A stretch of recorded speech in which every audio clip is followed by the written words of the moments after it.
इस बीच सीरिया के मीडिया ने दावा किया कि इजरायल ने उसकी राजधानी दमिश्क के करीब एक बार फिर जोरदार हमला किया। सीरिया ने आरोप लगाया कि इजरायल की स्ट्राइक में उसके 2 नागरिकों की मौत हो गई। यह सीरिया में इजरायल का एक हफ्ते में चौथा हमला है, जिसमें इजरायल की सेना ने सीरिया के एक इलाके में ताबड़तोड़ मिसाइलें बरसाईं। दावा किया गया कि 31 मार्च को किए गए हमले की तरह ही इजरायल ने एक बार फिर सीरिया को निशाना बनाया और अपने कब्जे वाले सीरिया के गोलान हाइट्स इलाके से मिसाइलें दाग दी। सीरिया के मुताबिक इजरायल की तरफ से छोड़ी गई मिसाइलों ने दमिश्क के आसपास की कई जगहों पर वार किया और इस हमले में उसके 2 नागरिकों की मौत हो गई, जबकि एक रोज पहले ही होम्स शहर में हुए हमले में उसके 5 सैनिकों की मौत हुई थी। इतना ही नहीं, पिछले एक हफ्ते में सीरिया में इजरायल के ताबड़तोड़ हमलों में ईरान को भी तगड़ी चोट पहुंची।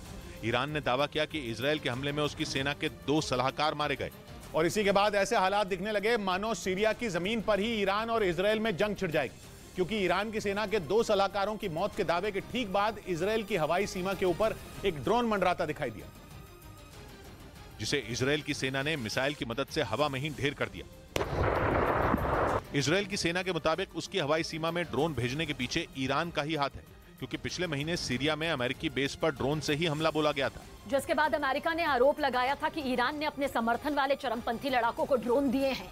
और ऐसा ही एक ड्रोन इजरायल की सीमा के पास भी भेजा गया, क्योंकि ईरान इजरायल से अपने 2 सलाहकारों की मौत का बदला लेना चाहता है और उसने ताल ठोककर ये कह भी दिया है।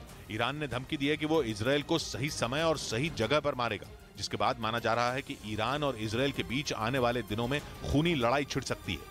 इधर राजस्थान के मुख्यमंत्री अशोक गहलोत और वहां की पूर्व मुख्यमंत्री वसुंधरा राजे कोरोना पॉजिटिव हो गए। दोनों ने ट्वीट कर इस बात की जानकारी दी और बताया कि डॉक्टर की सलाह पर दोनों ने खुद को आइसोलेट कर लिया। मुख्यमंत्री अशोक गहलोत ने कोरोना के बढ़ते मामलों को देखते हुए सावधानी बरतने को कहा। वहीं पूर्व मुख्यमंत्री ने ट्वीट कर बताया कि जो लोग उनके संपर्क में आए हों वो अपनी जांच करवा लें। उधर पश्चिमी मीडिया ने दावा किया कि क्राइमिया पर कब्जे के लिए जेलेंस्की ने खतरनाक प्लान तैयार किया है, जिससे पुतिन बुरी तरह घबरा गए।